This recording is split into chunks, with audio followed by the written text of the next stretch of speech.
Your costume is pretty. Oh, it's not a costume. I'm an elf. Well, technically I'm a human, but I was raised by elves. Oh, I'm a human, raised by humans.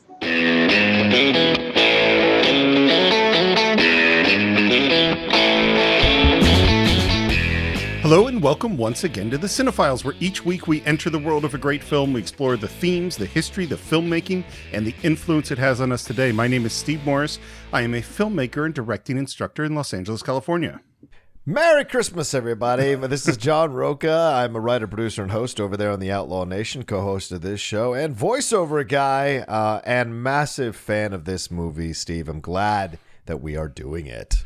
Well, and this, we every year as it's getting closer to holidays, we have the little debate of what should we do? Mm-hmm. Should it be an old black and white classic? Should be a cynical new Hollywood movie? And this year we settled on the warm, fuzzy feelings of Elf. Elf, yeah, which is a modern Christmas classic. So many people revere it. And as we're recording this, they just did a benefit reading of it with Will Ferrell coming back and some of the cast members, a stage reading of it over Zoom. And our friend Sarah Copperthwaite got a chance to be a part of it and watch it and was sending me multiple clips and pictures of it.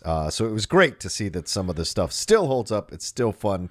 Even if it's not in the film, the material still works. That's awesome. I hadn't heard about that at all. That's really cool. Do you remember how you first came to Elf? Oh, yeah. I think it was with the crew. I think we all were excited about the trailer. This is Will Ferrell coming out of SNL. This was kind of his first lead role film. I think he'd been in other films. And so we were all excited from the trailer. We were kind of hesitant. And there's such a big strain of Christmas loving in our group of friends. or loving Christmas. And so we set this up to go and see it. And I remember all of us, it's Sarah and Vogel and a bunch of other people. I think we were all just loving the movie from top to bottom. I was trying to remember. So this is 2003. It's possible I went with you. You were in LA then, right? Yeah, definitely. I did see it in the theater, but I can't remember exactly the circumstances. Here's what's weird about this movie. As you say, our group of friends has all these Christmas traditions. Yeah. And one of them is our annual party, which we aren't having this year, obviously, called Faux Christmas, which was, I think you guys started it when you were still in Florida State, right? Mm-hmm, mm-hmm. So my experience with Elf, I saw it in the theater. Yeah. I don't think I've ever watched the whole thing since then, except that every year at that faux Christmas party, along with Christmas Vacation, Elf is one of the movies that's always playing. Yep. And so I would walk into the room and grab a cookie and watch a scene, and then I would walk out, and then I would come back in, and I'd go, I love this scene. I'd sit down for 10 minutes, and then I would go out. And so I'd see it every year. I would see parts of it, but I don't think I had watched it beginning to end until 2 days ago. Yeah. Since 2003. I mean, I'd seen it back then. Yeah. So it's so funny. There's scenes that I was 100% had memorized and scenes I had very little memory of. Oh, I see that. I watch this one all the time, every year, at least once. It's just one of those ones that makes you feel good. And so, that's so interesting to hear that you haven't heard it or watched it in a while, front to back. So interesting. Well, it's like the old days of, switching channels and popping in on a movie and never seeing the beginning, Yeah. There were so many movies like that. And now, I know you still do that, but now I'm, if I'm going to watch a movie, I am streaming it or something like that. Yeah. I mean, that's just a discussion that coming, not to divert, but real quick, there's a discussion I've had with some of my Outlaw Nation people on Q&A. Is are the days of non-purposeful viewing over? Are the days of random viewing over? Because with the end, or people cutting cords and people just getting streaming services, you are going into the streaming service for a specific reason to watch a specific movie, as opposed to wandering around and just having the cable company choose or the channel choose for you something that it happens to be playing and you stumble upon it and enjoy watching it. Maybe those days of non-purposeful viewing are coming to an end. I think it is largely, because for my kids, for younger generations, they never did that. Yeah. They never switched channels. Yeah. And it's so funny because it's one of these weird ways where getting exactly what you want might not be so good for you. Yeah. Because you're always going to seek out the familiar, you're going to seek out the thing you like. Right. Whereas you and I, because there were only so many channels, it's like, this is what was on. So you watched an old black and white movie, or you watched an old TV show because you were forced to, and some of it was terrible, but some of it opened up your mind to new things. Yeah, agreed. Tiny bit of pre-production. So the script was written by David Berenbaum. He wrote it back in 1986. Wow. And it went into what we call development hell, which is it bounced around and there's a moment where people are interested and then it kind of dies and then it bounced around again. Sounds like the closest they came was in 93. And I can't tell if Jim Carrey was officially attached, but they were in talks with Jim Carrey, and that's peak Jim Carrey in 93. Yeah. But obviously that fell through. It sounds like the original idea was much, much darker. It was a much more cynical version of this. Tom Carmanicki came on as the producer, and that's when Will Ferrell got attached. And this is just when he's coming up, because Zoolander is 2001. Old School also comes out in 2003, just before this. Yeah. And Anchorman is the next year. Anchorman is 2004. And they bring in, here's what I couldn't figure out. Because so Jon Favreau definitely came in to do rewrites. Yes. And what I couldn't figure out is, did he come in to do rewrites as the director? Or did they hire him as a writer to to punch up the script? And then later he became the director. That's how I heard it. That then doing some research, because I, doing my aborted 25 Days of Christmas. One of the films we covered was Elf, and I doing some research for it. I found that yes, you're right, Steve. The script was darker, and that's when they had Terry Zwigoff attached to it, who ended up doing Bad Santa, the Billy Bob Thornton movie, instead. But I think when Carrey was attached, that's what they were looking at.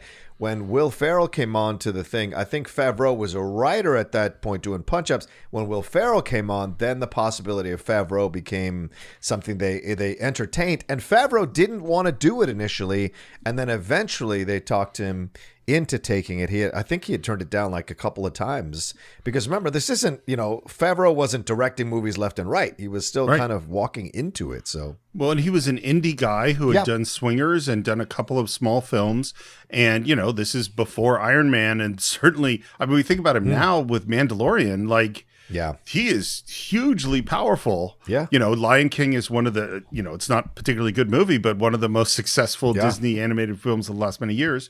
And it sounds like his way in was when he suddenly went, oh, it could be an homage to all those Christmas shows we grew up with, all the Rankin and Bass, Rudolph the Red-Nosed Reindeer, Santa Claus is Coming to Town, all those stop motion things.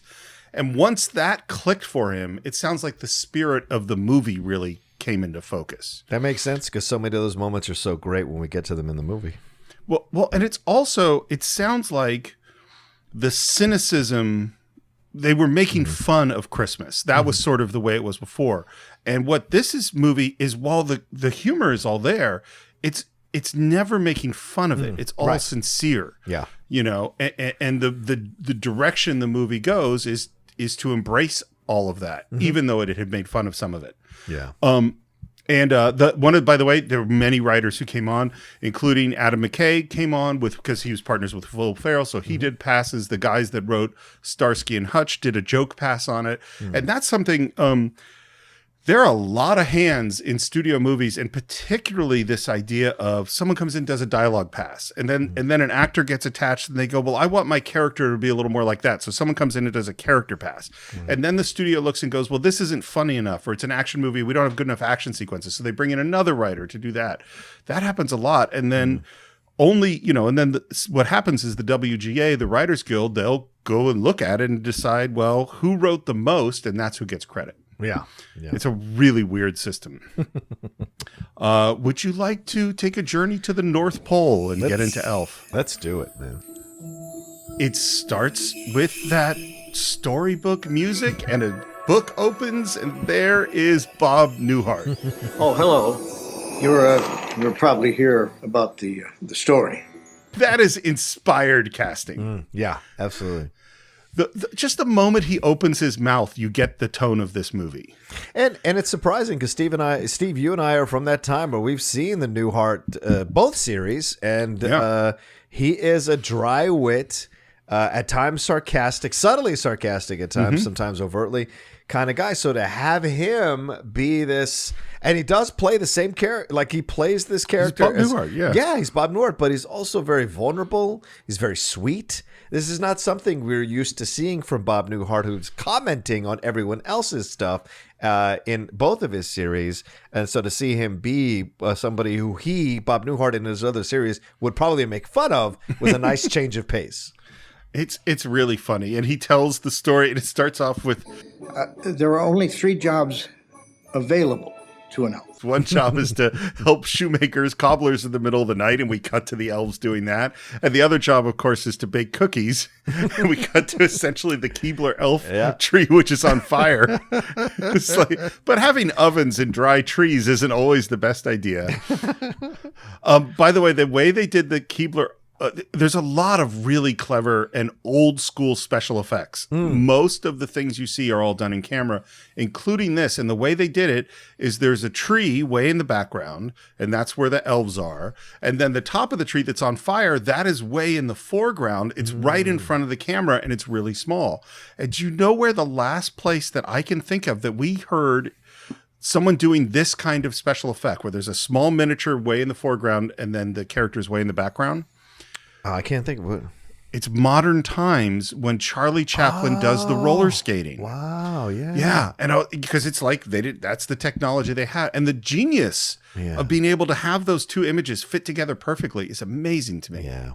The 3rd job, some call it the show or the big dance.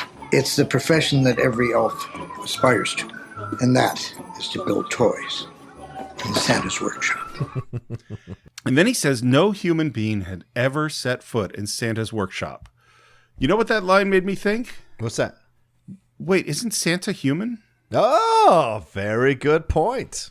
Although there is some, like they call him a jolly old elf in some, but he's clearly human size and does not have pointed ears in this film. That's true.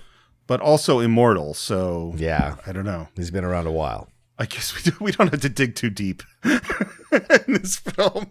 It's not that important. That is until about 30 years ago, and as you may have guessed, that's where our story begins. And then we go into lovely old-fashioned stop-motion animation titles. Dun, dun, dun, dun, dun, dun, dun, dun, dun, dun. It's great score.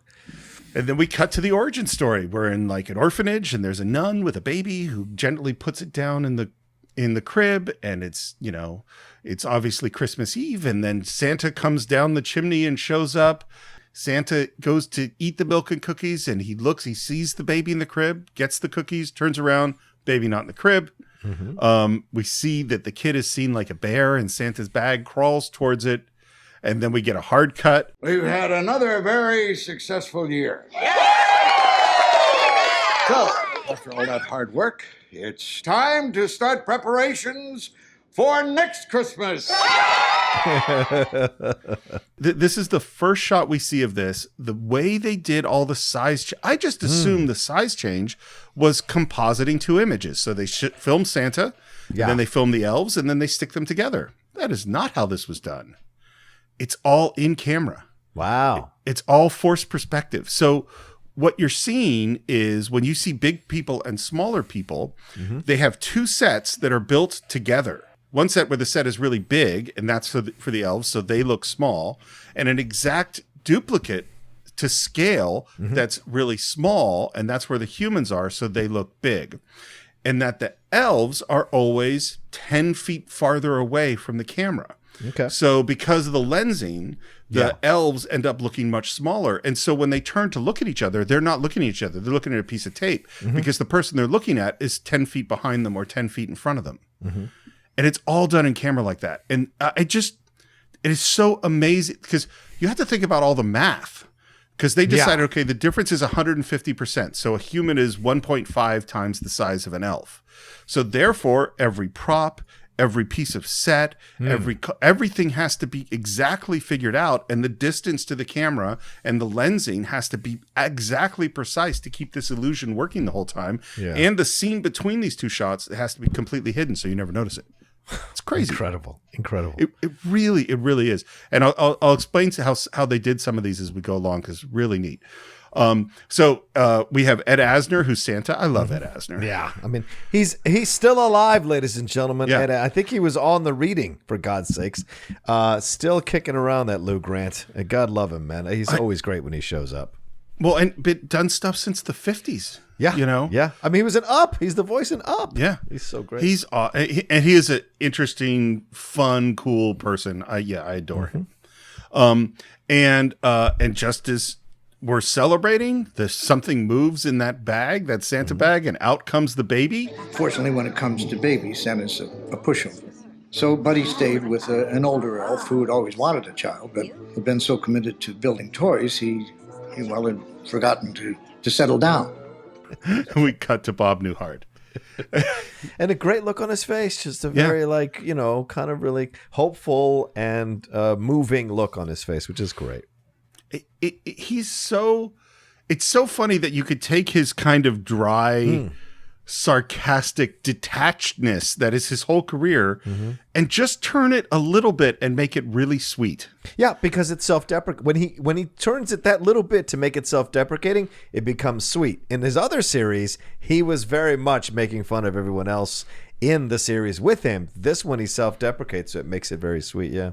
Though Buddy grew twice as fast, he wasn't any different from the other children. We cut to a shot of a giant kid sitting on Bob Newhart's lap. Yeah. And again, this is forced perspective. So there's a kid sitting on a little girl. It's a little girl's legs that you are seeing. And then there's a wooden chair. And then 3 feet behind the wooden chair is Bob Newhart's head. So he looks really small and matches up with the little girl's legs. That's perfect. And then the next one is a shot of them on the bicycle. And again, it's a kid. Oh, yeah. And then there is a tiny kid behind that kid because it's kid hands. Yeah. They're supposed to be Bob Newhart's hands on the shoulder. And again, Bob Newhart 4 feet behind him, sticking his head out. And it's all done so, there are a few shots where you kind of can see what's going on. Yeah. But it's really, one thing they wanted to do, they wanted to have fires in the fireplaces, but then you're dealing with real physics, and there was no way to make one fire look bigger and one fire look smaller. That's not possible. You know, because you could tell. Now, before we learn how to build the latest in extreme graphic chipset processors, let's recite the code of the elves, shall we? And as the camera moves across, we see Kid Elf, Kid Elf, Kid Elf, Kid Elf, Giant Buddy. Treat every day like Christmas. Number 2. There's room for everyone on the nice list. Number 3. The best way to spread Christmas cheer is singing loud for all to hear. Will Ferrell's elf costume is perfect. Oh my God. It is so perfect in that it totally fits and yet is somehow unique in its color combo with those bright yellow tights, the black boots, and the green jacket. It just so totally works. And the hat, which is perfect too as well. So, and then it's time, he's kind of a grown up, and his dad is saying, you know what? Come on, you're going to be my new apprentice. And they walk into a room. Again, it's, Bob Newhart walks through a big door. Will Ferrell walks through a tiny door, and we see the sleigh because Papa has been working on the sleigh, and he's had to add some technology because the sleigh works on Christmas cheer. And As silly as it sounds, a lot of people down south don't believe in Santa Claus. What? who do they think puts all the toys under the tree? Well, there's a rumor floating around that the parents do it. That's ridiculous. They don't have the time. And what about the cookies? John, what about the cookies? Right. I suppose parents eat them too. And every year, less and less people believe in Santa Claus. I mean, we have a real energy crisis on our hands. And so that's why he had to build the Kringle, 2000. It's got 5,000 reindeer power engines. That's a lot of reindeer power. Yeah, it is. That's a small joke that I like. As much as Buddy was accepted by his family and friends, there were a few drawbacks to being a human in an elf's world. And we cut to Buddy. There's a long row of elves working. He, again, is up on a little platform, and he's set forward closer to the camera to make him look big. And he's looking stressed out, building a toy. And up walks his supervisor, Ming Ming. Yeah, Ming Ming. Peter Billingsley. The great Peter. You can't have a Christmas movie without Peter Billingsley, for God's sakes. I mean, it's so funny, looking at his face, because you could so see that kid from Christmas Story. Oh, yeah. And he's also a producer, by the way. He's a producer on Iron Man. He's worked with Jon Favreau a lot. Just how many Etch a Sketches did you get finished? I made 85. And there's shock. Just the hesitation. It's like you know when you're gonna say something that you know people aren't gonna like, and he's just like, oh, like that's the thing. Will Ferrell's performance in this movie is incredible because he really encapsulates a human that has been stuck in a state of arrested development, as Jon Favreau says as the doctor later on in the movie, as a child. Like he is a human being of adult age who is acting like a 10-year-old, and in that moment when he's like afraid to say how many sketches he's done, there's such shame in what he's about to say before he says it. It's great. One of the things Favreau said, and I thought it was really interesting, something we often don't think about, is that for less well-known actors, you know, they come in and they do an audition and they do a callback and they do a producer read and they might do a screen test and stuff like that. So you've really seen how that person is going to approach the part. Right. Famous actors, they don't audition. Right. They get an offer. They say, well, we want Will Ferrell to do this movie. And Will Ferrell asks for a certain amount of money or a certain kind of deal, and they make an agreement, and now he's on the set. And what Favreau was worried about, because Will Ferrell's so funny, but he had never seen him play anything sincere. And he was worried that he would always be going too hard for the joke. And very soon he realized, no, Will Ferrell is hitting it just, I mean, he's still really funny, Right. but never to violate the character, you know? Yeah. Yeah. It's always really sweet. And I love that he's made 85 and that puts you 950 off pace. Why don't you just say it? I'm the worst toy maker in the world. I'm a cotton-headed ninny muggins. And they all are very supportive. No, buddy, you're not a cotton-headed ninny muggins. We all just have different talents, that's all. Seems like everyone else has the same talents except for me. You have lots of talents.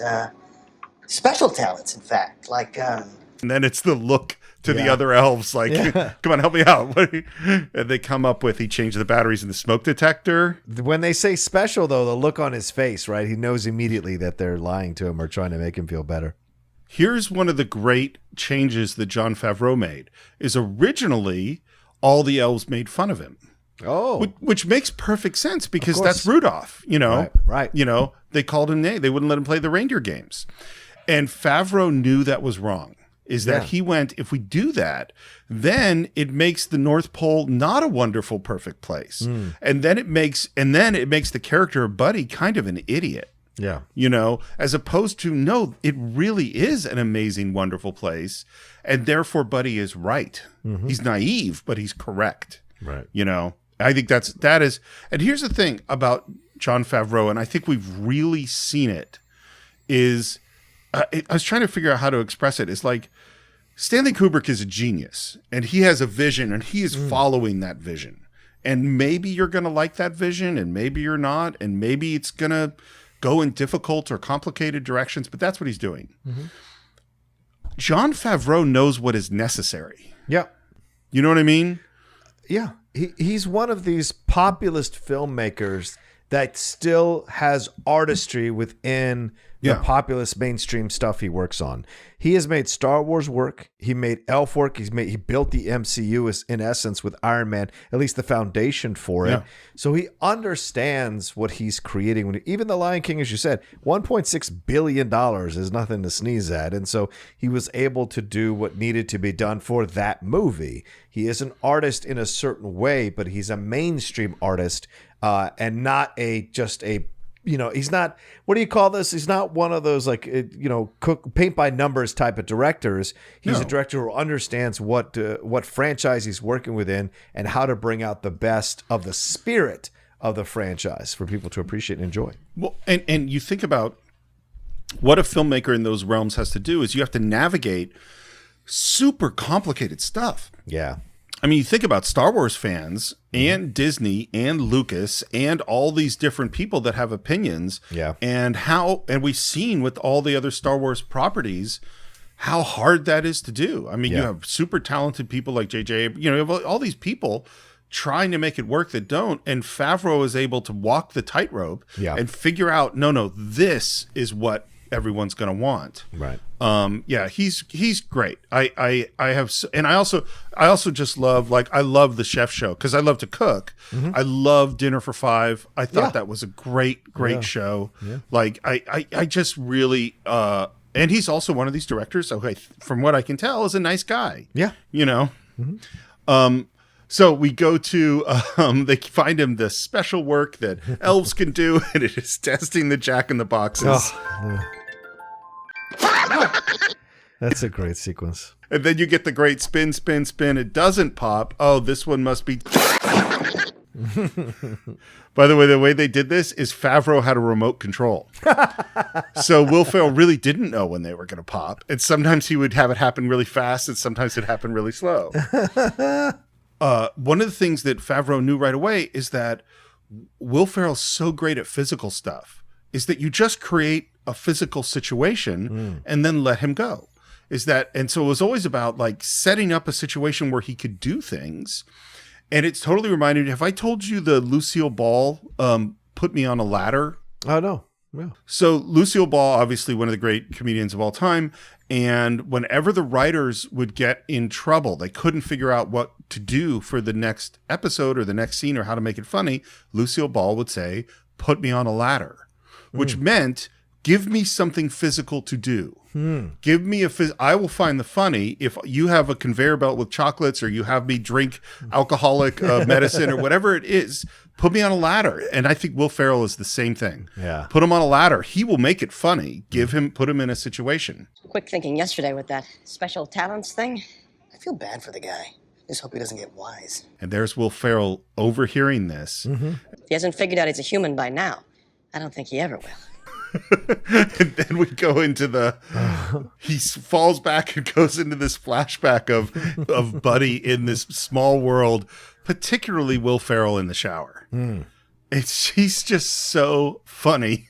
The moving of the water into, I mean, that's just so funny. But it's, you know what's great too is it shows you in a subconscious way or in a subtle way how this guy is determined to accomplish his tasks when he sets his mind to do them. Even something as simple as having a shower every morning and a small ass shower for a human being to be in, he's going to find a way to clean himself. And all these other things that he's doing, he's going to find a way to make it happen, and he's determined to make it happen. And when he can't do it, that's when he goes into this crisis of confidence. I also love the shot of him playing basketball and like jamming the ball and like dunking on all the elves. That's just genius. And the class picture. Yeah. And then he runs out of the room. He runs into his house. He's knocking down doors and things, sits down on the tiny toilet. And Papa shows up, Bob Newhart, and he's sitting on his lap. And again, this is kids' feet. Bob Newhart way in the background. This felt like a Teen Wolf moment. When Michael J. Fox opens the door after he's become the Teen Wolf, and his dad's standing there fully as a wolf man, he says, "I think we need to talk." And this is what we feel. It feels like this moment here. I haven't seen Teen Wolf in so long. Oh, it's my favorite moment of the movie. My memory is it's a perfectly funny 80s Michael J. Fox movie. Yes. It's not appearing on the Cine-Files anytime soon. No. I then proceeded to tell Buddy of how his father had fallen in love when he was very young with a beautiful girl named Susan Wells, and how Buddy was born and put up for adoption. I don't quite understand how they figured out the backstory, because the baby just crawled into the sack. How did they even know where this kid came from? He's Santa, man. Santa's right. got magic powers. And they said, we even know where your dad is. And we hold up this snow globe, about New York City, and he's at the Empire State Building. Yeah. And of course, the snow globe that Bob Newhart is holding is huge. And when it gets handed to Buddy, it's tiny. Yeah. He runs outside, sees some little stop motion characters, and then runs into the stop motion snowman, which obviously is a reference to Rudolph and to all those other shows. And that is Leon Redbone. Yeah, the great Leon Redbone. Which is so funny because Leon is like, he was on SNL in the 70s a couple of times. And, he's an unusual New Orleans, I think he's a New Orleans musician. And his style of singing is very, it's rare to see to cross over to a mainstream. Well, and it's on Saturday Night Live. That's where Jon Favreau saw him, and that's why he's in this. Yeah. Is that he? And it's so funny because I remember him from Saturday Night Live in those days. He clearly made this powerful impression. He's a unique looking guy. Yeah. Yeah, with a really interesting voice. Yes. And this is where we come up with the idea that I'm going to go to New York and visit my dad. I've been in New York thousands of times. Really? What's it like? First off, you see gum on the street, leave it there. It's not free candy. My favorite line for Santa is, There are like 30 Ray's pizzas. They all claim to be the original, but the real one's on 11th. that is such a New York joke. And I think my understanding is the Rays, original Rays, is in fact the one on 11. That is my understanding. Can't wait to see my dad. We're going to go ice skating and eat sugar plums. And Santa says, that's the other thing I wanted to talk to you about. You know, buddy, your father, he's on the naughty list. Oh my God, the reaction is so perfect because it's so immediate and it's so extreme because you know what that means, right? There isn't that delayed reaction. It's immediate, you know, and I love it. He runs out. Yeah. Well, and the camera like zooms over to the actual book list. And then we cut to James Caan, who is confiscating, repoing some books from a nun, from some children's books. Yeah. Because they can't pay. Because the monastery couldn't pay for the books. Oh, terrible. It's just business, John. Yeah. This is business. Like, you know. I see what you're trying to make me feel bad. But I'm not going to feel bad. Maybe all they need is just a little Christmas spirit.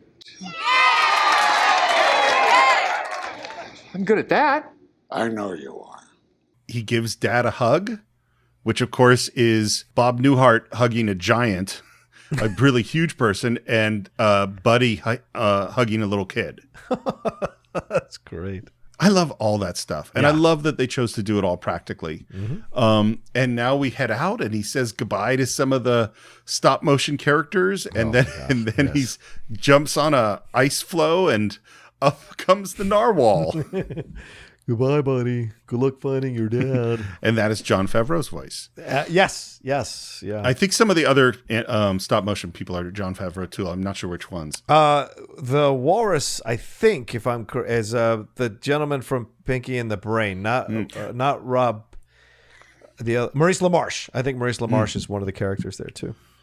And now we go on our journey through the Candyland forest or the candy cane forest. And then, you know, he's out in the woods and then there's a shot of like him on a glacier, which is awesome. Some very cold stuntman in tights. How did they do that? Did they actually go to an area? Like, is it Big Bear? Is it actual, like, where did they go? I would love to know.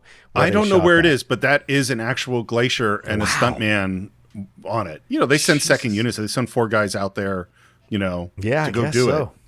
Poor guy. It's freezing. Yeah, I know.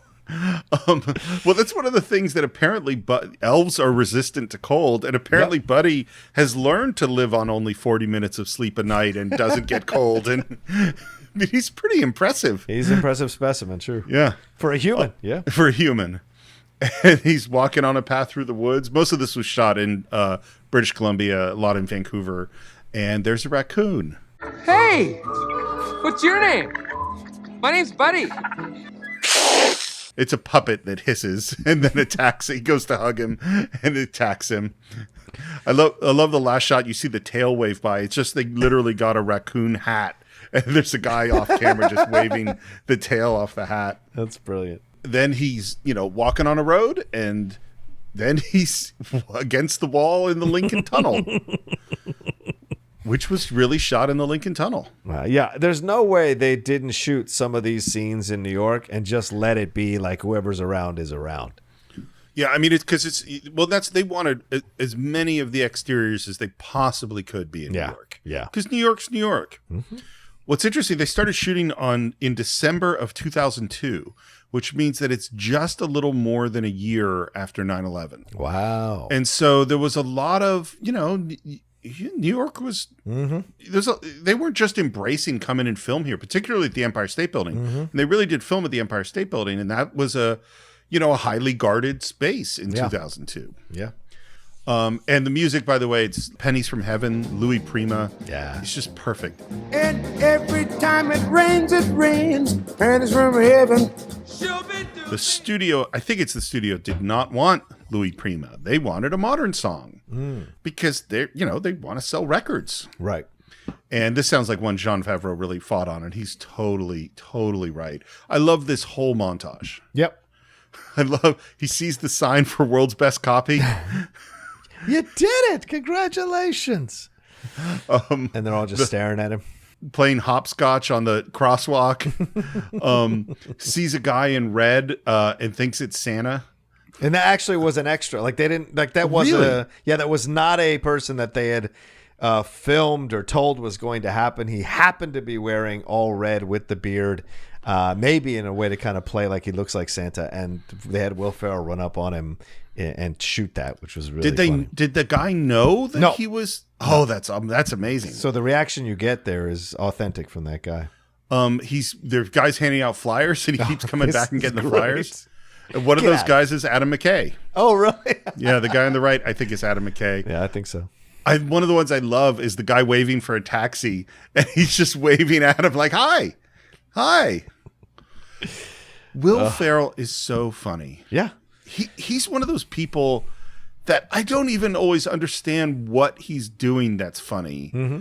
It's just he's funny. Like, it's just the way his facial expression is, and part of him that makes him so funny is just 100% sincerity. Yeah, You know? that's what it is. A sincerity and dedication to the part, yeah.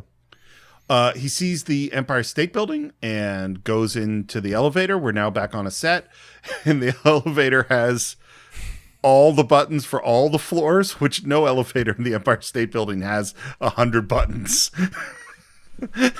And he pushes one, it lights up, and then there's another. You know what's about to happen. Yeah. There's another guy in the elevator. I find the choice really interesting that the guy doesn't do anything. I think he does a great job, that guy. You know why? Because he lives in New York and he knows there's crazy motherfuckers everywhere you go in New York. And so why wouldn't a guy dressed in an elf costume be in an elevator in New York hitting all the buttons? And he's like, I've learned not to engage with the crazy people because you never know if they'll kill you or whatever. So he just kind of deals with it and rolls with it. It's so perfect New York reaction. Well, I totally agree. The other thing I find funny about it, he doesn't get off the elevator. No, he does. Is that it's stopping it. Even in my sense is even after Buddy gets off, he just stops on every floor. Because he hates his job. Probably That's no what rush I was- to get there. That is exactly the thought I had. It's like, well, better than going to work. I've got my excuse.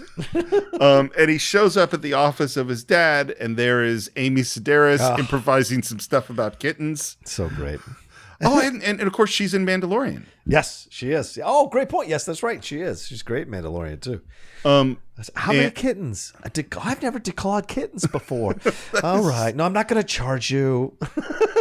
Apparently, every take she did a different thing. Of course, she's a genius. And she's all excited. She thinks it's like some sort of singing telegram kind of thing, and says So great. it tells James Caan that, and in comes Buddy. Dad! Yeah, that's the first thing.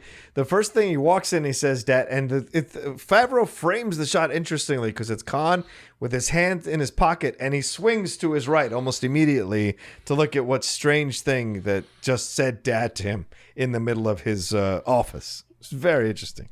I walked all day and night to find you. You look like you came from the North Pole.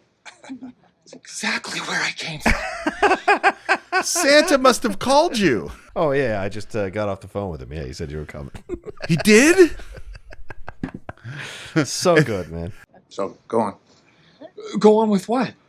Well, are you going to sing a song or something, or can I just go back to work? And of course, this is all Will Ferrell improvising songs. So great. I'm here with my dad, and we never met, and he wants me to sing him a song. And it's so perfectly awkward and sincere and sad. I found you, Daddy, and guess what? I love you, I love you, I love you! And James Caan at first is just like, well, this is some weird thing. I don't know what this is. Yeah. And then he says, Susan Wells had me, and she didn't tell you, and but now I'm here. It's me, Buddy. And suddenly there's a reaction. Yep, completely different reaction. Yep. Yeah. And that's when he calls security. Mm-hmm. One of the things Favreau said that I think is also really smart is he didn't in general cast comedians, for the main characters. He wanted really grounded actors. Yeah. Because he didn't want people competing and trying to be funny with Will Ferrell. And again, the thing he wasn't worried about the movie being funny. Right. He was worried about the sincerity. He was worried about the emotional content of the movie. Right. And so he wanted real people. And that's why James Caan is just perfect casting. It's funny too, because we just did a James Caan movie much earlier in his career. Did Brian's Song. Yeah, and that's right. the character of Brian Piccolo couldn't be farther from this guy. That's for sure. The security guys are dragging him out. One of them, by the way, is Will Ferrell's brother. Oh, that's great. Yeah, why don't you go back to Gimbels? Which, of course, is a Miracle on 34th Street you reference. And there is Gimbels, which hadn't existed for 30 years when this movie was made. Passion fruit spray? Fruit spray? Sure.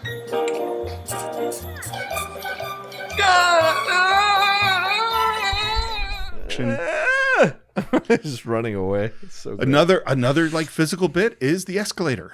I feel like we all have had that moment the first time we got on an escalator. Right? Sure. I mean, as a kid, like the first time you're like, what? This thing moves on its own. Like, the fear of getting caught up in it or whatever. No, So. definitely. And with Jax, I mean, I remember like he would step on and then, or like put one foot on and freeze, or he would step on and step off and there are people behind us. I'm like, dude, you got to just step on. You're okay. That's why it's such a genius moment, because it's like he's still a kid in his mind, even though he's an adult in his body. And so for him to have that scene makes so much sense. He goes to the bathroom. Hey, have you seen these toilets? They're ginormous. Can you imagine if you had spent your entire life on a tiny little toilet? I'd like to not imagine that. It's a lot of flushing, I'll tell you that. Well, and just like, I won't go into what issues might happen, but it seems hard. I'm just saying a lot of yellow snow on my end. But go ahead, yeah. There would be a lot of yellow snow. I wouldn't be going to the bathroom. Ends up in the lingerie department and sees something for some special someone, which is Christmas-themed lingerie that'll come back. And there is Faison Love. You're not supposed to be down here. You shop on your break. You don't get upstairs. He is an recognized hero of this movie. I think Faison Love is so essential to make this movie work, and he's so good in it, and it's a shame sometimes how people forget how some of these comedic character actors can come into these movies and really provide good foundation for a lot of the humor to bounce off of. This is the North Pole. No, it's not. Yes, it is. No, it's not. Yes, it is. No, it isn't. Yes, it is. No, it isn't. Yes, it is. No, it's not. Where's the snow? Will Ferrell gives just this craziest smile, which is where he's just so funny. Yeah. I just like to smile. Smiling's my favorite. Make work your favorite. That's your favorite, okay? Okay. Work is your new favorite. And then Faison Love gets up and makes the announcement. Tomorrow, 10 a.m., Santa's coming. Santa! I know him. And once again, Faison just kind of looks at him all like, okay, and keeps going with the announcements. It's all the reaction shots that just make it, that's a lot of comedy. Oh, yeah. It's so funny. It's like, this goes into the category of, there's one crazy person in the real world, and then how the real world reacts to it. And they can't fully react the way they actually would, which is to have, just put this guy away. Right. It's just all those little, that's weird. And then he sees Zoe Deschanel on lighting the Christmas tree. Jovie. Are you enjoying the view? Because she's in New York and she's used to men being jerks. Yeah. Ogling her, yeah. Why are you messing with me? Did Crumpet put you up to this? I'm not messing with you. It's just nice to meet another human who shares my affinity for elf culture. And she goes, please stop talking. He says, uh-oh, sounds like someone needs to sing a Christmas carol. Best way to spread Christmas cheer is singing loud for all to hear. Thanks, but I don't sing. Oh, it's easy. It's just like talking, except louder and longer, and you move your voice up and down. She corrects, I can sing, but I choose not to, especially in front of other people. And then, singing in front of other people is the same. And then he just makes up another ridiculous song. I'm singing! I'm in a store and I'm singing! And we hear that Gimbels is closing in 10 minutes, and somehow he manages to stay in the store after it closes. Somehow he manages to avoid security. Yep. And now we get the montage of him prepping for Santa's arrival. Mm-hmm. Two, a really cool version of Nutcracker Suite by Brian Setzer. Oh, nice. Yeah. And we see, doing stuff with Legos and light brights and Etch-a-Sketches and streamers and, cutting out things out of paper. And then we cut to the James Caan family. I'm going to eat in the bedroom, okay? I got a bunch of stuff to go over. What I like about the scene is 30 seconds long. Yeah. And you know everything you need to know about this family. Yep, the family dynamic is laid out for you right there. Michael and the mom have a connection, strong connection. He's making fun. He makes fun of his dad because he's like, just got a lot of work to do. He's making fun of his dad, but it isn't mean spirited, right? It's more in a way of like almost kind of quietly. I want to spend time with him, and he doesn't want to spend time with me. Well, this is one of the weird things I think about movies is James Caan is clearly a terrible person. Yes, true, and a terrible father. I mean, we met him taking books from nuns, right? Like he's just awful, and now it's not just that. He heard this thing about this girl he dated, and maybe this is his kid, which is true because the next thing we see of him, he's like looking through the yearbook and looking at the picture. But it's clear that he does this all the time. Mm-hmm, mm-hmm. And there's a weird thing in movies where it's like, why the hell is Mary Steenburgen with this guy? Mm-hmm. I mean, if this was his behavior, then at a certain point, she's a bad mom if she's not dealing with, you know what I mean? Yeah, but guess. It's okay because it's a movie. Well, I also think if we all were to watch each other's relationships, we might be like, why are you still with that person? It's Fair. all perspective and subjective and what you can put up with versus what the other person can put up with. And how many people 30 years into a marriage want to go like, oh, I guess I'll change horses midstream. It's just some people just stick around because fuck it, they're there. No, everything you said is the truth. that is the truth. Yeah, it's the morning. All the decorations are amazing, and he hears a beautiful singing voice. Yeah, follows the voice into the ladies' locker room, and there is Jovie singing "Baby, It's Cold Outside." So really, I'd better scurry. Well, maybe just a half a drink more. Which she will do on the soundtrack. Yeah. Yeah. And this whole singing thing wasn't in the movie. It's not in the script. Right. It wasn't in the original script. They didn't know, Favreau didn't know Zooey Deschanel could sing. And so it wasn't, and then just by happenstance, I don't know how he found out, but she could sing. And so he put these things in the movie where she sings. Well, and she has such an old school voice and style. And it's perfect for this song. Mm-hmm. And we have Will Ferrell like sitting on the counter next to the sinks, singing the man's part in a soft voice. I wish I knew how to break the spell. I'll take your hand, your hair. And it's great because it goes on a long time and you know that this is not going to end well. Baby, it's cold outside. She stops singing, peeks out. Get out! Don't look at me! Get out! And he covers his face and runs directly into the locker. Cut to Buddy is sleeping in the window of the store, and who walks by but his dad? Yep.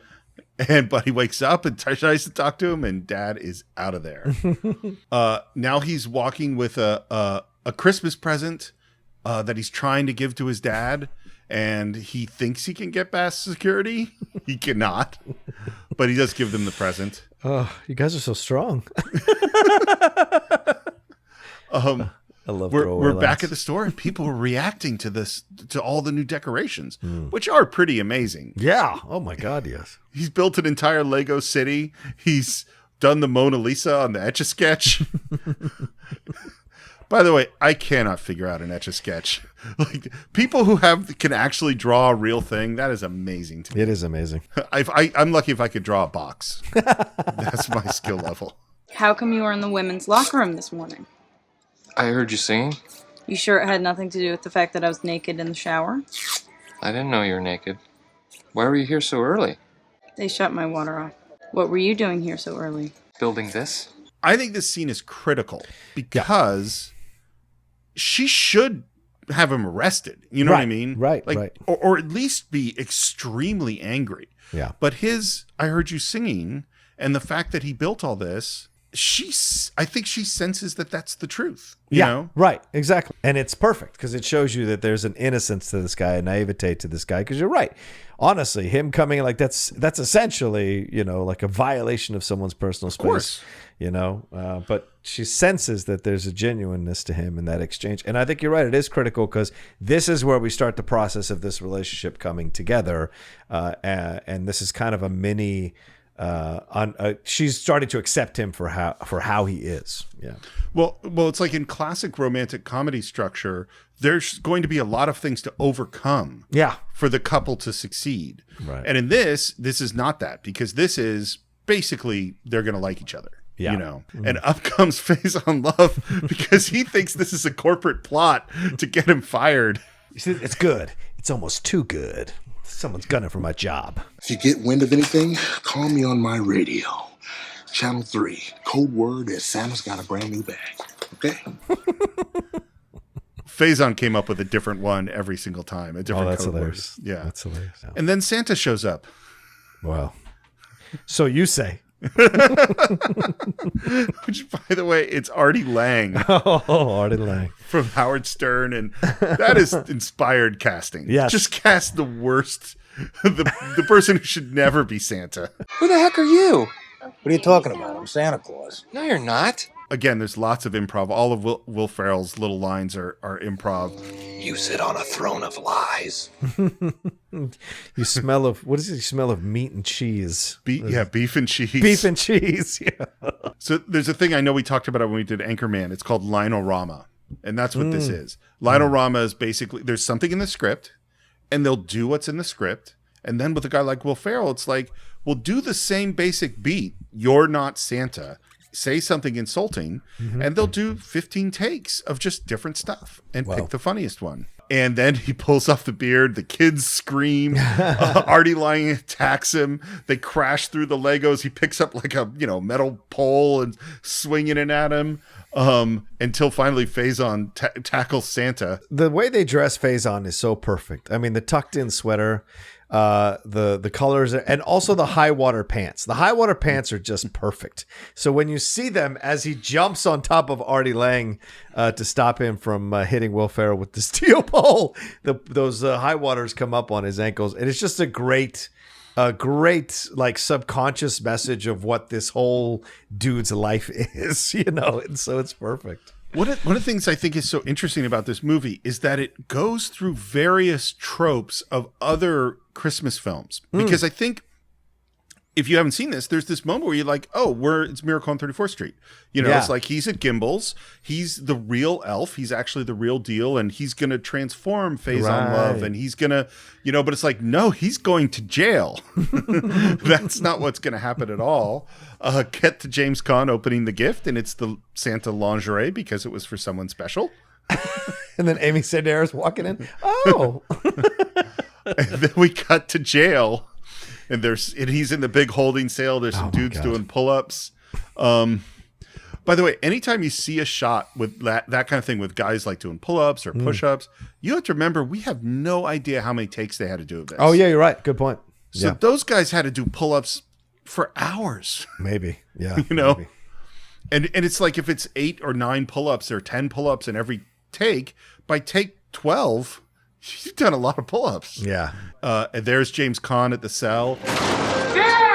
And they're walking out now. He's like, I knew you would come. Just who the heck are you and what is your problem? I'm Buddy. I'm your son. Where'd you get this picture? Papa Elf gave it to me. Watch James Caan's reaction to Papa Elf gave it to me. Because it's completely blank. This is some kind of game. What do you want, some money? No. I just wanted to meet you, and I thought you might want to meet me. And I love when they're exiting through the security, through the metal detector, that he reaches to take his hand and just slaps it away. Slaps it away. And now we get to meet Dr. Favreau. Yeah. By the way, Jon Favreau says that the dailies from this scene made him go on a diet. Yeah, it's for the and when you struggle with your weight, seeing yourself on camera sure can make you Make changes. It's 100% true. My favorite line of this of all time was on Friends because they had Monica in the fat suit. Oh yeah, Fat Monica, yeah. And they had like old home video. They were watching home video, and people are kind of reacting to seeing her on the fat suit. Shut up. The camera adds 10 pounds. So how many cameras are actually on you? That's like a perfect joke to me. It is. Anyway, this is all one shot. He's eating cotton balls, by the way. Yeah. And it's all one shot. And just the timing of the jokes is so perfect in this scene. Can I listen to your necklace? No, you can't. You just sit still. Why is there a skeleton? I don't know what. Walter, If I swim, it looks like a pirate flag. please have him sit Does he still have so a I can name? do this? No, he hasn't got a name. I'm sorry, I have a lot Ben. of I'm patience sorry. Would you waiting. please sit still? Please. He got mad at me. Yes, he did. Once again, he really encapsulates a young child inside the man's body, and it's so believable. It's not in any way, shape. It doesn't feel like it's put on or a caricature. It feels very real. All the body, physical movements, all the emotional reaction, him turning to James Caan, being distracted by his dad, and then when he pricks him with that needle, that reaction is just so perfect. So here's how things happen on a set. So they done several takes because it's all one shot, and for one shot, everything has to be perfect. Every timing, every piece of line, everywhere people's bodies are for camera, all has to be perfect. So they've done several takes. The DP, the director of photography, had the idea of the silent screen. Now, in general, the rules are nobody talks to the actors but director. I mean, yes, sometimes the DP might wait. Can you move your shoulder a little to the right or something like that for the shot? But in general, no one should be giving you direction. If you're acting on my set, I'm the only one who should be giving you acting direction. You don't want some, producer to walk up and give you a direction. That's very rude and it's very destructive to the set. So the DP goes to Jon Favreau and say, "Hey, I think it might be funny to do the silent screen." Favreau goes, "That's a great idea." So he doesn't give Will Ferrell just the direction on the set. He pulls him aside. Why? Because they didn't tell James Caan. So if you watch James Caan, this is the take 7 or whatever, is the first time they do the silent scream. He totally breaks. He turns away from camera just to deal with that moment, and then they cut out of the scene. That's brilliant. Later on, he's with the little girl. She wants a Susie Talks a Lot doll. Yeah. Susie Talks a Lot doll. I'll put in a good word with the big man. Thanks. Your costume is pretty. Oh, it's not a costume. I'm an elf. Well, technically I'm a human, but I was raised by elves. Oh, I'm a human. Raised by humans. She's so cute. Yeah, and she's great. That little girl is she's great. And then eats the cotton ball. And her little smile at him eating the cotton balls, it's great. So, it's a boy. But he's your son. Apparently this scene was much longer. Oh, yeah? Okay. And they went, it's all exposition. All we need to know is Bud is your son, and the doctor kind of going, I think he's in a state of shock and he's reverted to some kind of childlike dependency. He says, you just nurture him, then it'll all probably be okay and it'll all go away. So take him home to your wife and kid. I think this is terrible advice from a doctor. Well, it's a doctor. Why are you listening to a pediatrician? No. It's like you did a blood. This guy is clearly deranged. Yeah. He has severe mental problems. Bring him around your wife. Bring him around your family. Take him home. It'll be fine. I'm sure it'll be fine. Oh, New York.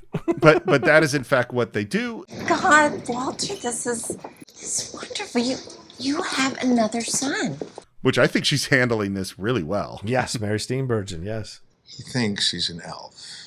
I'm sorry, what? He thinks he's a Christmas elf. Oh, come on, Walter. I'm sure he doesn't actually think he's an elf. And they open the door, and then we see all the Christmas decorations. And then I traveled through the 7 levels of the candy cane forest, past the sea of swirly, twirly gumdrops, and then I walked through the Lincoln Tunnel. And then he chugs an entire 2-liter bottle of Coke, which he has there's a pipe next to him, on the right side of his face. Yeah. And that's where all that Coke is going. That's incredible what he did, yeah. Can you pass the maple syrup, please? It's spaghetti.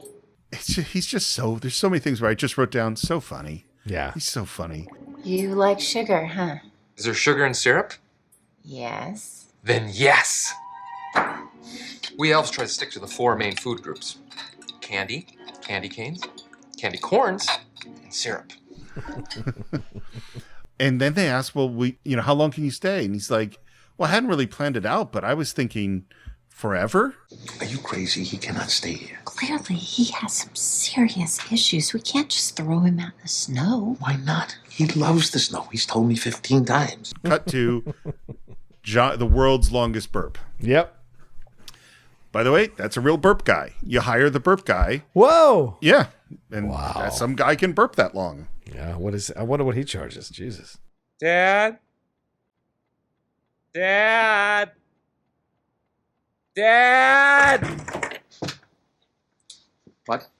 I can't go to sleep unless I get tucked in. I love James Caan's tucking, his reluctant tucking. and the scene ends with, I love you. Okay. It's the next morning, and he's made breakfast. Spaghetti with syrup. Great acting of eating the breakfast, of how you react to that. Walter, Buddy has made us breakfast. Isn't that nice? What's so perfect about her acting is the beat work is, be nice to him, eat the breakfast. It's very, very clear. And Buddy, again, he's like, has a whole plan, snow angels and ice skating and cookie dough, and then we'll snuggle. And he's like, well, I got to go to work. Mm-hmm. The end of the scene is, well, if you're going to stay here, get rid of the costume. Lose the tights as soon as possible. As soon as possible? And he drops trowel. As Mary Steenburgen walks in. And you hear the scream echo in New York. He immediately calls him on a cell number. This, by the way, this scene is the first scene they shot in the movie. Oh, wow. Yeah. Oh, funny. And then you cut to him. And again, this is just give him a physical situation where he makes himself some food, and he's got spaghetti and Pop-Tarts and syrup and candy and hilarious. Also, Will Ferrell has a bucket next to him on the set because you can't just keep eating this stuff. Yeah. So as horrible a person as James Caan seems to be, his boss, Michael Lerner, seems worse. That friggin' puppy and pigeon are tanking hard hops. My people estimate we're going to post a -8 for this quarter. A -8!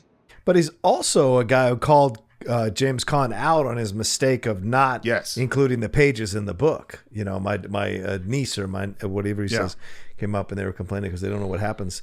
And so Caan tried to write it off or blame it on other people. And Lerner's like, no, you did this. We need a new book for the first quarter. I'm going to be back in town on the 24th, Christmas Eve, and I want to hear your pitch then. So now your ass is on the line on the 24th and blah, blah, blah. So interesting moment. But what's it? So here's what Jon Favreau said that I like a lot. He said Christmas movies are about spirit winning over cynicism. Yeah. And I think that is like an amazingly accurate statement. Yeah. I never thought about that way, but it's like, you go to the Christmas Carol, that's exactly what it is. Mm-hmm. It's Scrooge becoming, gaining Christmas spirit over cynicism. You have Miracle on 34th Street. The whole plot is Maureen O'Hara. Is that who it is? Yep. Maureen O'Hara. Yeah. Getting her to believe in Christmas. It's a Wonderful Life is a battle between spirit and cynicism.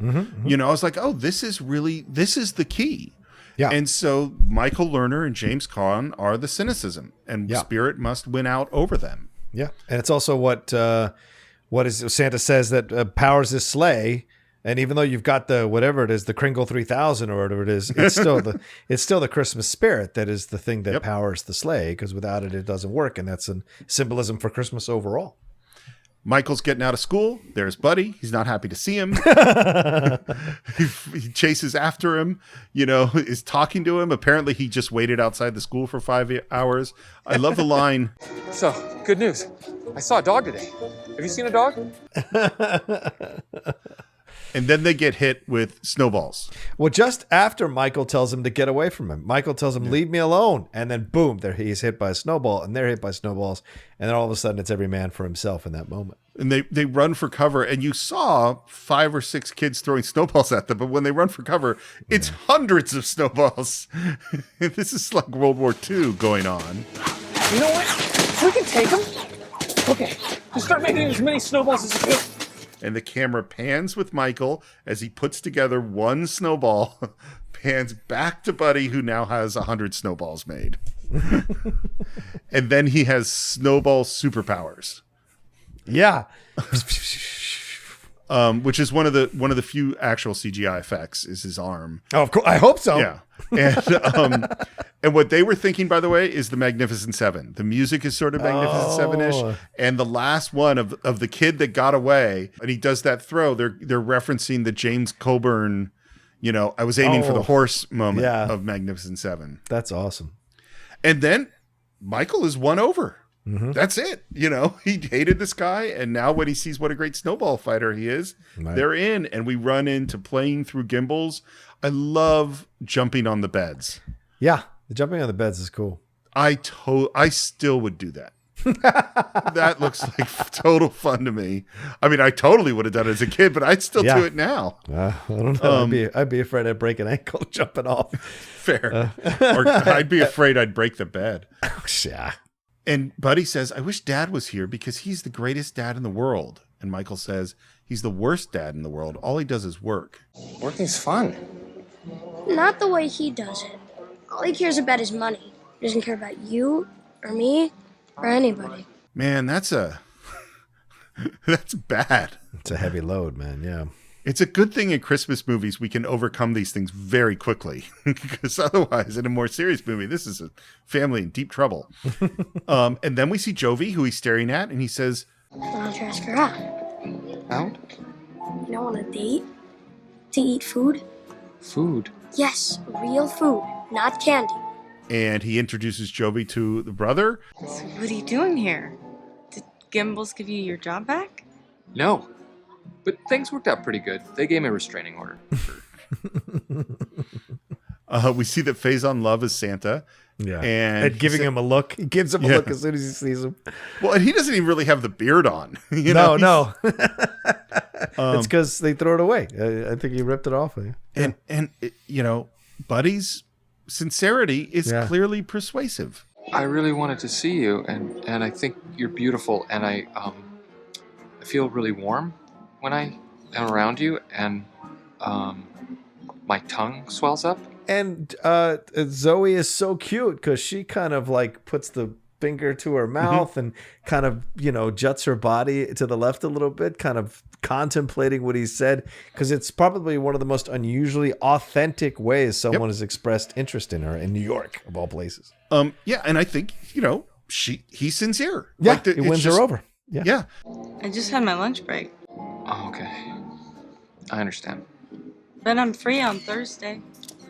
And I love that the kid just gets him out. Before he can mess it up. As a good wingman should. A good wingman should. Get him out as soon as you accomplish the goal. Get out. They're putting up a Christmas tree, which apparently they chopped down in the park. Which I think is a Christmas Vacation reference. Sure, could be. Yeah. And it's certainly too big. Yeah. Yeah. I don't know what you're making such a big deal about. They were just having a little fun. Oh, fun. So felonies are fun now. I thought, felonies were felonies. And then this is the key line. Okay, the tree thing was bad. I'll get him to plan another one. But at least Michael is happy for once. What's that supposed to mean? Well, I don't think it's any secret, Walter, that you haven't exactly been there for him. That is heavy. Again, we're only throwing, there's 3 or 4 of these lines, but they're big lines. And then we back with Michael and Buddy. How we get the star on top? Because I got it off camera, switch to a stuntman who runs, leaps on the tree, and it falls down on him. Well, I tell you what, I have an idea then. Why don't you take Buddy to work with you? He's your son, Walter. Cut to, we're back at work, and Buddy's now in a suit. Yeah. Camel hair coat, overcoat. I mean, you can get a lot of stuff in New York, but getting that suit for the next morning. It's pretty good. It's it fits him very nice. He looks nice. He does look nice. And I love him just sort of imitating whatever his dad does. Morning, Jack. Morning, Jack. As a child would, right? As a child would, yeah. And then we're in the office. He's sitting on this pig chair. This scene was originally cut from the movie. All the stuff with the coffee and sitting on the chair and reading Pygmalion and saying the word Francisco. And the studio, because this, particularly with comedies, the studio is always pressuring you, make it shorter, make it shorter. They want the movie to be an hour and a half because you get an extra screening in the theaters in a day. That makes sense. So they cut this scene out, And then they just felt it's really key to the characters, because this is the first moment where Dad makes a joke and cares a little bit. He's still bothered by him, but it advances there. And so they put it back in. Originally, I think he just immediately sent him to the mailroom. Right. Which he does at the end of the scene. And we go to the mailroom, which he said was like Santa's workshop. It's not like Santa's workshop, John. Not at all. Santa sweatshop is what it looks like. Yeah. And now we are back with the boss, and we have his two top guys pitching story ideas. Andy Richter and Kyle Gass. Yep. I wonder if they wanted to get Jack Black as a Tenacious D thing, and maybe they didn't end up doing that. I wonder about that. What's funny is that we have a friend connection. I met Kyle right around this time. Cool. It had to be like 2002 or 2003, I think. Right. Morris and I have been brainstorming, and we've come up with what I think is a pretty big idea. Great. What?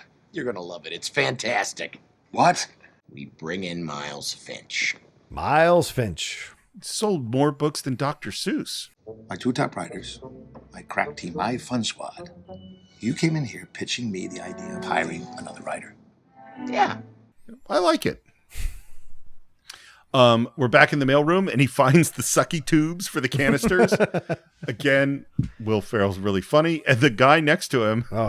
So how'd you get here? Work release. Apparently, he auditioned for another part.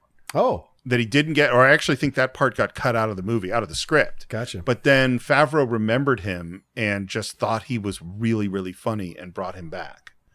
And he's got syrup for his coffee, too, in a little flask.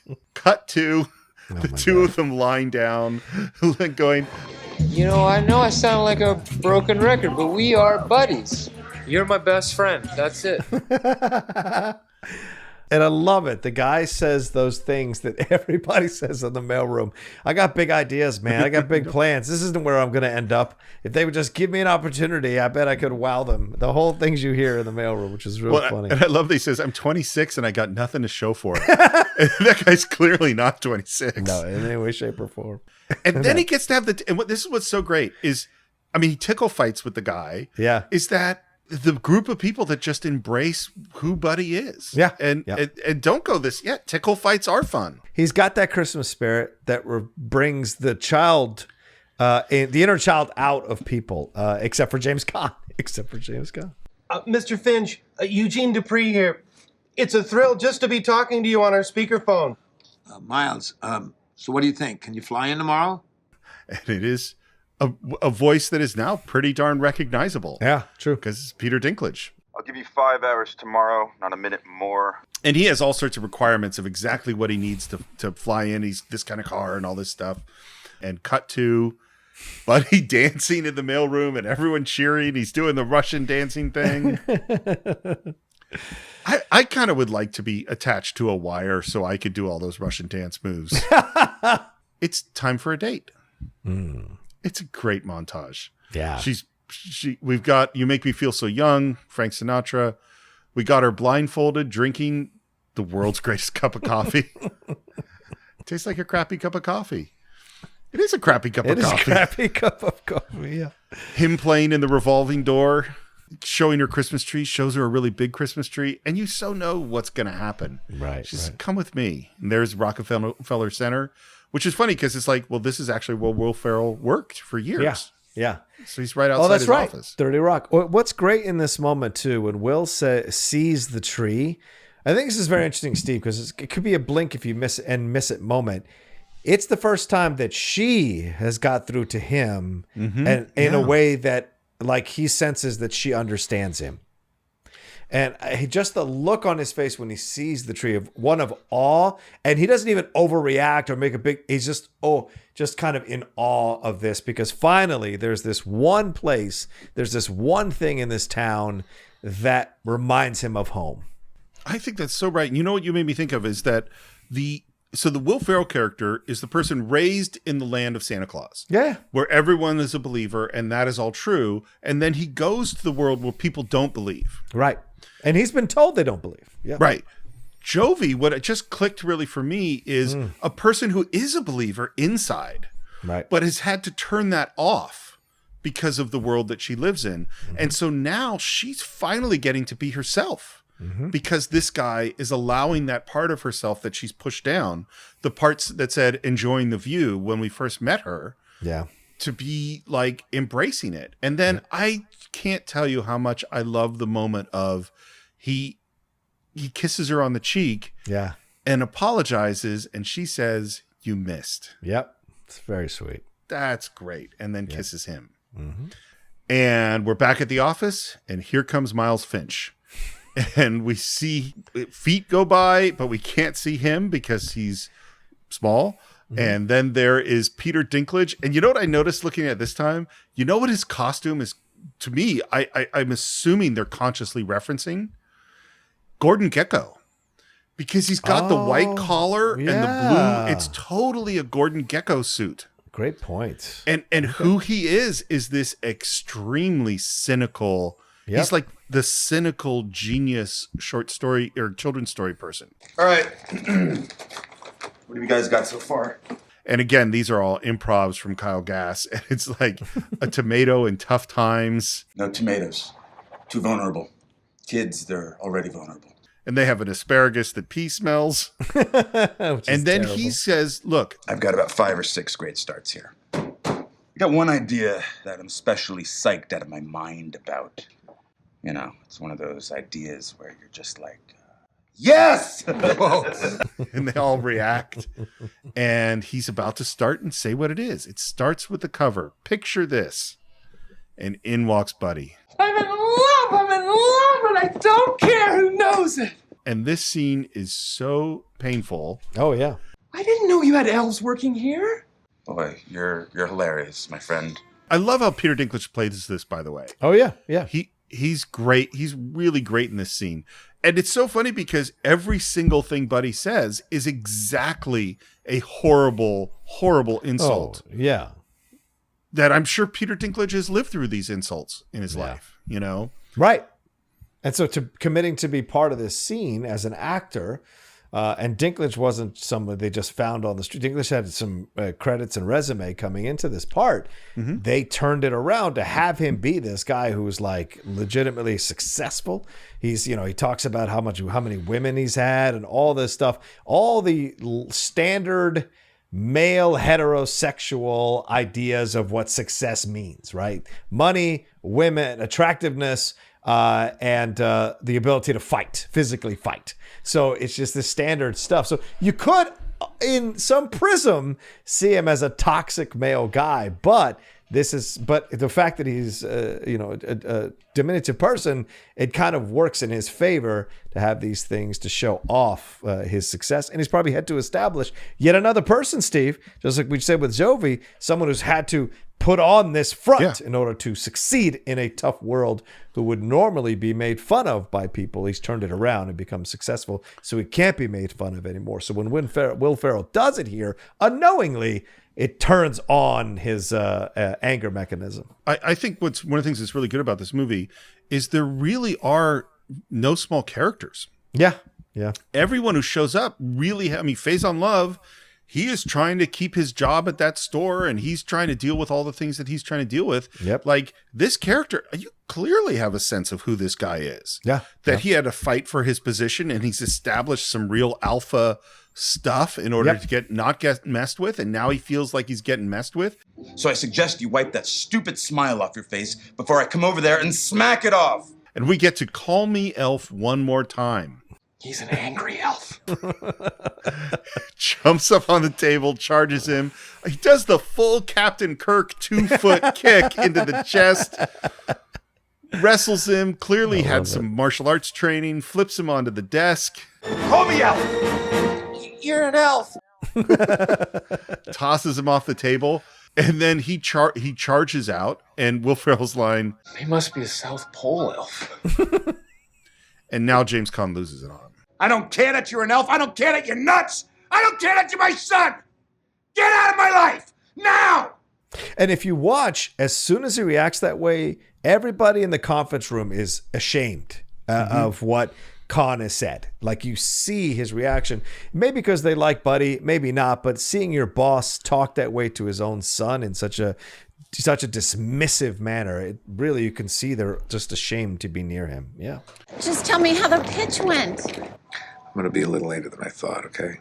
Well, don't be too late, Walter. It's Christmas Eve. Again, we're right into Scrooge and, all that stuff. And now our guys come in and they found Miles Finch's notebook. Yeah. And is there any moment of considering giving back this guy's intellectual property? Not even a second. Yep, not a second. We're going to steal it. Buddy writes a note on the Etch-a-Sketch.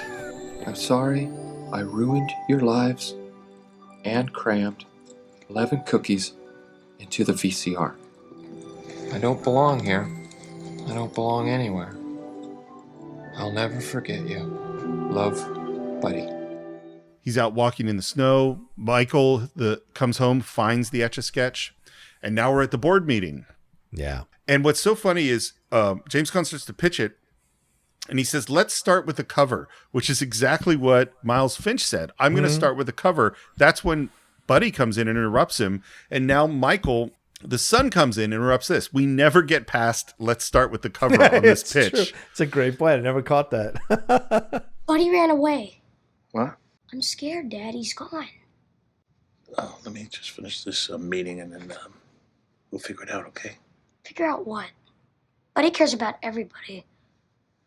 All you care about is yourself. And he takes it in, and then he says, we're going to have to reschedule this. And Michael Lerner's like, we can't reschedule. I want to hear the damn thing now. And then he says, son, you have to wait. Oof. Don't tell my kid what to do.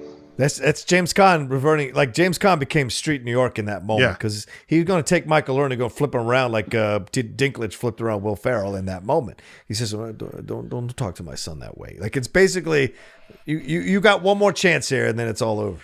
Because Sonny Corleone is in there. I know, he's always in there, son. He's always there. Well, this is one of the things, I know we talked about his performance in Misery. And in a weird way, I think this is a similar performance, an entirely different movie. But it's all restrained. Everything is totally restrained. And there's all this stuff behind it that you can see. If you want to keep your job, Hobbs, you will pitch me this book right now. And there's a pause. And then we get... Up yours. And I love that Michael repeats it. Yeah, up yours. And he says, hey. And then they do a little fist bump. It's pretty cool. And Buddy is on the bridge. And again, they're consciously in It's a Wonderful Life now. Yeah. And then we hear Santa. Come on! Santa?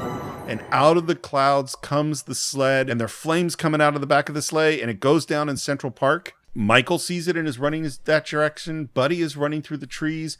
He finds the sleigh and the reindeer. And I love Santa has the tire iron. I love that. It's a Santa who understands New York. Yeah, totally understands New York. He says, back off, Slick. And then realizes it's Buddy. The clausometer suddenly just dropped down to 0. There's just no Christmas spirit anymore. I need an elf's help. I'm not an elf, Santa. I can't do anything right. Buddy, you're more of an elf than anyone I ever met. And the only one who I would want working on my sleigh tonight. Can I tell you what I think about this moment? What I'm going to say is not true, but I'm going to say it anyway. I think Santa's totally manipulating Buddy in this moment. He doesn't think he's more than an elf. He's just he needs Buddy to fix the damn thing. Hey. And he's telling him what he needs to tell him to get the thing fixed. Santa's a smart man. He's a businessman. He's running a business. It's business. I'm standing here outside Central Park where it is unclear exactly what has happened. What we do know is that authorities have closed the park and are in the process of clearing it. The only thing that people can seem to agree on here is that they saw something fall from the sky. Even her character has a full character because it's clearly her first night. She's like an out-of-town news person, and this is her first night on the bigs. Charlotte. And you could hear the anchorman's kind of giving her some crap. You know, no, it's such an unusual thing to throw in this moment because Charlotte, and he's like, well, I know you're not used to covering big news stories like we do here in New York. Like, all of it is just this great dig at her, and she's rolling with it as best she can, which is very funny. Michael and Dad find the engine. They find Buddy. Eddie, there's something I have to tell you right now. I didn't mean anything I said back there, not a word. I don't want you to leave. You're my son, and I love you. I love It's such a sweet moment. I get emotional every time when I watch it now that I'm older, that scene. Because Khan is, is like you said, he's not the nicest guy in the film, but there's real, apology in that moment. There's a real sincere understanding that he went too far and that he took it out on the wrong person. His frustration. Yeah. Totally. I think in a different kind of movie, you would have to earn this movie moment more. Oh, right. But that's not, this is this movie, you know? Right. Like the moment that Michael Lerner tells his kid what to do and Michael says what he says in the boardroom, the switch has flipped. Yeah. He's now sympathetic figure. Yep. Absolutely. I love that the hug with lots of pats and they all go on too long. Come with me. Right. And there's Santa. I'm here with another eyewitness who has his own version of what happened. Sir, what did you see? I think you're great, Charlotte. And talking about characters that are full characters, we have this guy come up who's another eyewitness, and he is... Yeah, he's like Matt. He's like hitting on her, and that's Matt Walsh. I saw something fall from the sky right in the middle of Central Park. I mean, you're a great news lady. Thank you. Oh, that's who that is. Yeah. And it just adds a small little bit to this movie, and we hear that the Central Park Rangers are going to clear the park, and these are some highly trained. And I love the line. And their controversial crowd control tactics at the Simon and Garfunkel concert in '85 are still under investigation. Which, by the way, the Simon and Garfunkel concert in Central Park is actually in '81. Oh yeah, but it's also one of the most chill concerts you'll ever go. I have the CD, and I bought the video, or I purchased the DVD of it. It's one of the most relaxing concerts you'll ever attend. I listened to that album so many times. Oh yeah, in the '80s. I mean, and it's a fantastic live album. Yep, it is. So you're really Santa Claus? Tell me, Michael, what do you want for Christmas? I wanted a skateboard. Oh, not just a skateboard. Then he shows him the book, the list, the nice list, and there is his name with the skateboard. And then he says, "Go look over there," and there is in fact the skateboard. Yeah. And what happens in that moment? Sleigh goes up. Yep.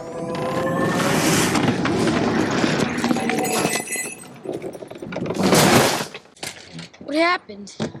You made my sleigh fly. Christmas spirit. Yeah. Christmas spirit. And Michael's got the solution. Let's get some news guys here, and we'll film you, and then the whole world will have Christmas spirit. Christmas spirit is about believing, not seeing. Right. What does that sound familiar like? It's faith. Yeah, faith. Exactly. Yeah. I mean, it's funny. We did Miracle on 34th Street years ago. Mm-hmm. That's what that movie's about. It's all about faith. All about faith. Yep. And I love the cuts to the Central Park Rangers. You want to know what Favreau's inspiration for how he filmed these guys? What? The ring wraiths in Lord of the Rings. That makes so much sense. Totally does. I also think this is maybe remnants of the darker script. This is what I thought, that having discovered that that there was a darker version, that maybe this is something that made it through all the cuts, because it is so random in the movie to have this be something that you're worried about or have to even have a concern about in the film, because there's been no buildup to these Central Park Rangers, yet they appear out of the blue. They're like fame, death, and pestilence and all of that. So yeah, it makes sense. Well, I don't know if they were in the original script, but what I do know is that the big climax was a huge gunfight down like Fifth Avenue. What? That was the climax of the original script. Gunfight? A gunfight. With Santa? Yeah. I mean, I haven't read it. I think that's what Favreau said. I'd love to see a gunfight with Santa. I think they just did it with Mel Gibson. It's called Fat Man. It just came out. Michael has a plan, and he grabs the list, and Santa's like, "Hey, my list." and goes to the reporter and says, It's him. It's the real Santa. His sleigh won't fly because nobody believes in him. Did you see something in the park? Everyone out there? Santa needs us to believe. I can prove he's real. Look, this is his list. and he reads names of kids and what they're going to get. And we cut to all those kids who are watching the news on Christmas Eve, and they're all cheering. And of course, then we cut to a biker bar, and we see the guy's name, and then he wants a spa day at Burke Williams. Must be another Dirk Lawson. Yeah. Confirmation that Santa must have been sighted because we have his book right here. What's your name? I'm Charlotte Denon, New York 1. Charlotte Denon wants a Tiffany engagement ring and for her boyfriend to stop dragging his feet and commit already. And the crowd was like, oh. And she cuts it like... She doesn't believe. She doesn't believe, right. Hey, Michael, are you okay? Yeah, I'm fine. But, buddy, he's in the park with Santa. The sleigh won't fly because there's no Christmas spirit. And then here comes Mary Steenburgen. She shows up, and Jovie's alone, and she goes... The best way to spread Christmas cheer is singing loud for all to hear. And again, this moment wouldn't be happening like this if Jon Favreau doesn't find out that Zooey Deschanel sings. Right. Good point. You know, like all of this coming together, you know, it's all sort of happy accidents that a good director knows how to take advantage of. To go like, oh, I see a thing here that I can use. Right. Also, you love the fact that Jovie doesn't question that Santa's alive. That Santa's real. Like she never questions it. Though when Michael tells her, she's like, you know what? I met this buddy. He's an elf. Anything's possible now. So, I mean, I think it all goes back to why were you in the ladies' locker room? Right. I heard your singing. Yeah. And that was the truth. Yep. And from that being the truth, she believes it all. Buddy, you gotta get going. Get in now. Santa, I'm not done with the engine yet. Buddy jumps on the back of the sled and then flips into the sled. Jovie steps on a carriage and starts nervously singing Santa Claus is Coming to Town, and people start turning. You better watch out. You better not cry. You better not pout. I'm telling you why. We get a little bit more power. More people are joining in. Mary Steenburgen joins in awkwardly. He sees you when you're sleeping. He knows when you're awake. This is a pickup. When they shot it originally in the New York scene. Yeah. And it was the beat work of it was just her character happily joins singing. And Jon Favreau realized that it wasn't doing the right thing transitionally. And so he reshot it with different beat work, which is, gave her the direction of that you don't want to sing. It's awkward. You realize that you need to sing, even though your voice isn't that great, but you overcome that. And then it feels good when people join in. And that makes the moment work. And he just shot it in Vancouver, just in the back where they were shooting, because there's almost no background behind her. And that is a perfect little pickup. Those are the kinds of strange little things that you go like, no, I need this moment to move the scene forward. Yeah, that makes sense. Yep. Michael joins in singing. The crowd starts going and singing. The meter is going up on Santa's sleigh. There's sparks from the engine, and they're coming towards a famous spot in New York. It's Bethesda Fountain. And he hits the start button. They blast off because the engine's working, and they hit the statue, and the engine gets knocked off. I love Santa's line.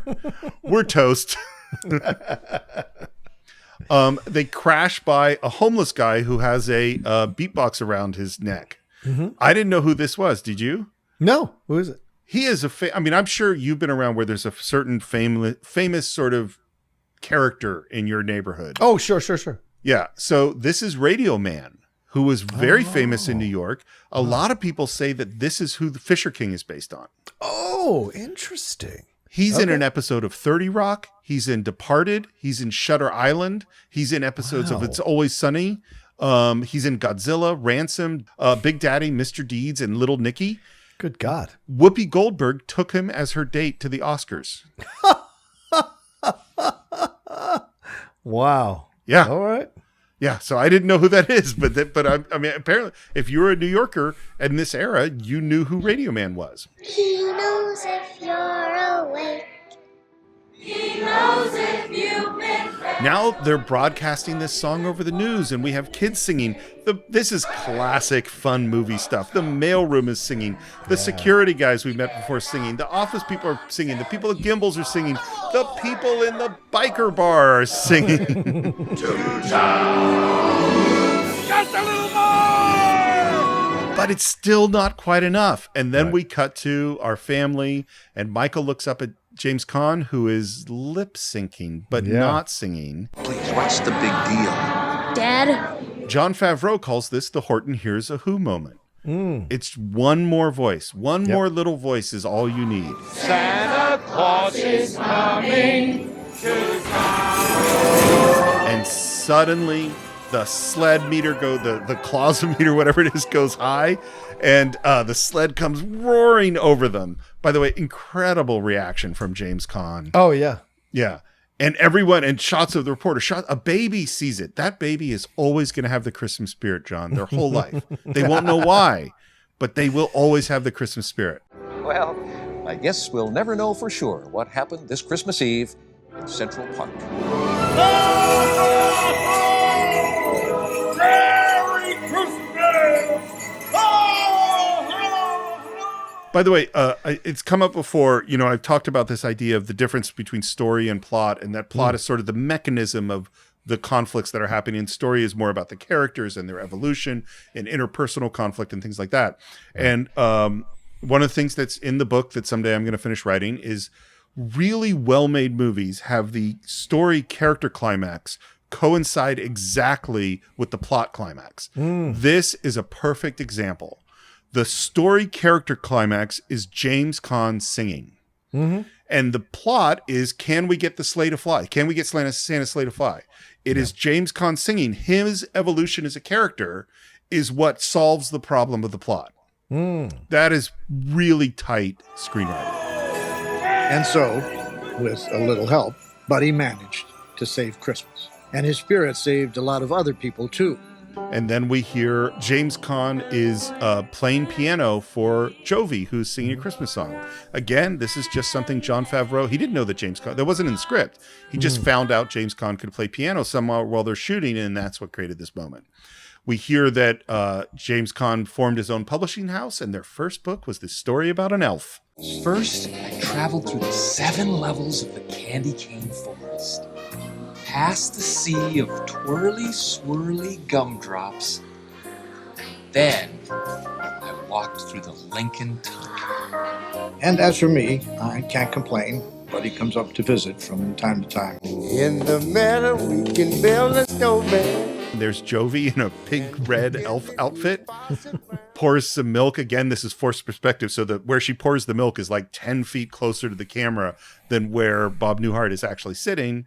We see they have a baby, and Bob Newhart goes, "Come here, little one," wants the baby, and Buddy comes and sits on his lap. And there's a great sound effect when he sits on him. Buddy! And we have Ray Charles' Winter Wonderland, and the page closes, and this is the end of Elf. Yeah. Great stuff. Yeah. It really does just such a perfect job of balancing the broad comedy with the sweet, sincere stuff. Yeah. Yeah. Just a couple of quick things about post. Jon Favreau had an expression I'd never heard that I like, which is shooting the movie as you shop for groceries. Post-production is cooking the meal.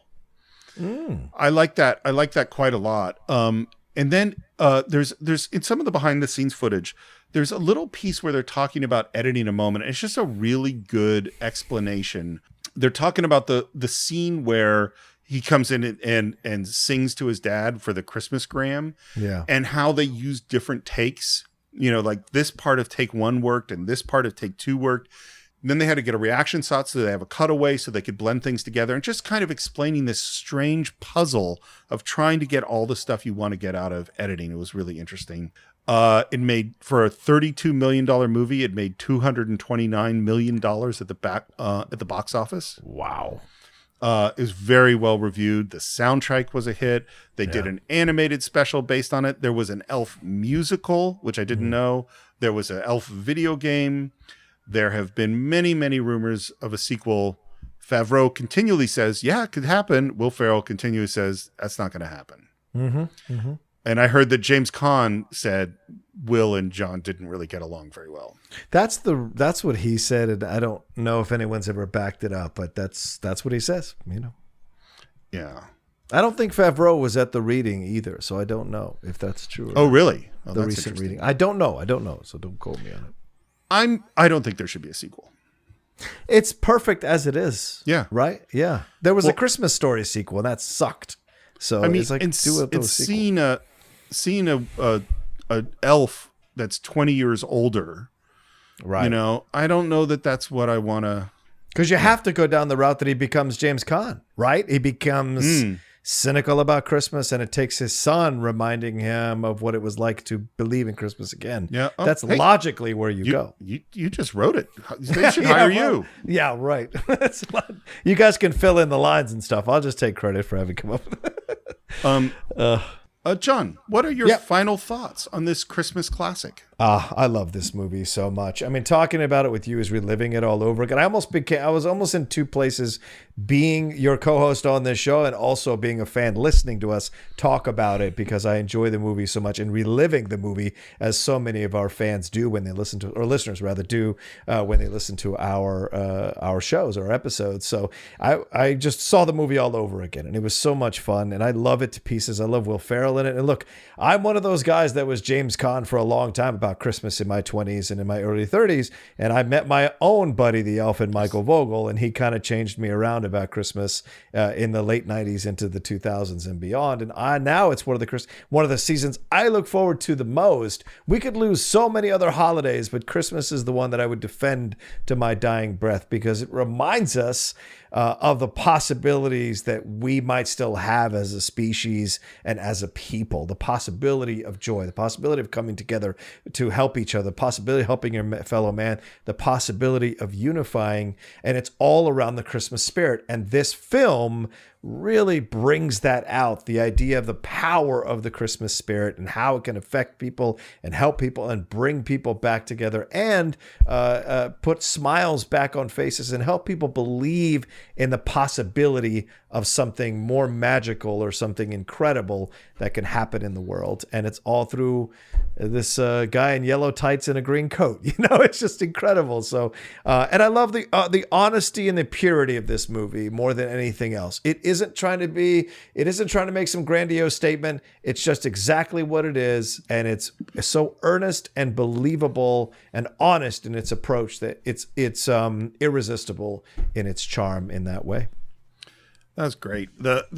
I just sort of two thoughts about this. The first is this year, 2003, between this and Old School, this is the arrival of this person who would be the dominant comedian for 5 or 6 years. You know, like, and I think, and it's so interesting that you have these people, you know, whether it's Eddie Murphy at a certain area, Chevy Chase at a certain area, Adam Sandler at a certain time, that just come in and they dominate for a certain amount of time, and then the next one comes. Yeah. Jim Carrey. Exactly. Is that I think at this moment, there is no funnier person in movies than Will Ferrell.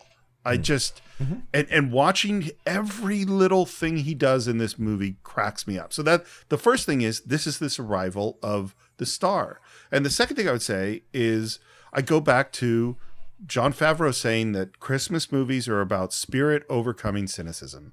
And I think he did this is such a good example of that, because it's really, really funny, but it never loses that spirit, that warmth, and just says, yes, this is true. Believe in it. Just like Miracle on 34th Street does, just like A Christmas Carol does, just like It's a Wonderful Life does.